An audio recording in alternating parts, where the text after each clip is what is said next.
Before She Was Harriet by Lisa Klein Ransom.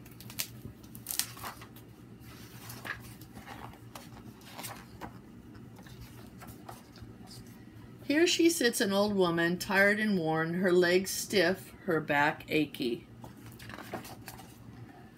But before wrinkles formed and her eyes failed, before she reached her twilight years, she could walk for miles and see clearly under a sky lit only with stars. Before she was an old woman, she was a suffragist, a voice for women who had none in marriages, in courts, in voting booths. Before her voice became soft and raspy, it was loud and angry, rising above injustice.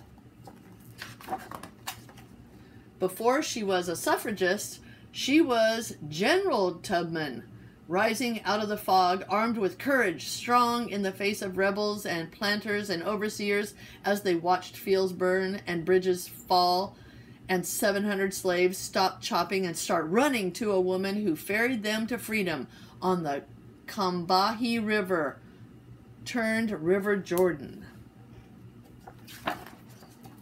Before she was General Tubman, she was a Union spy, carrying secrets across battlefields to soldiers, fighting in the Civil War for President Lincoln to end slavery.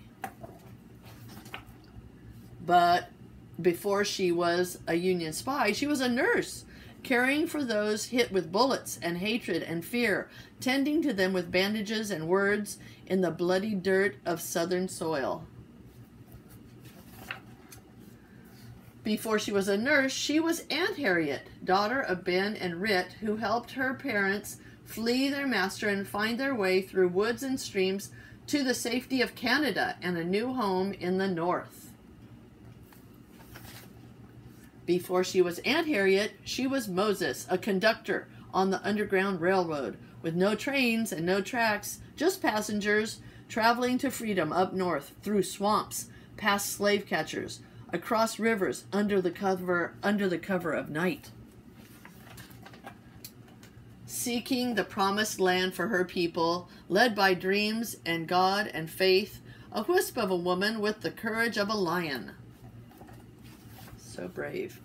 Before she was Moses, she was Minty of Maryland, of one slave owner and then others who worked her, punished her with lashes, broke her back, but not her spirit.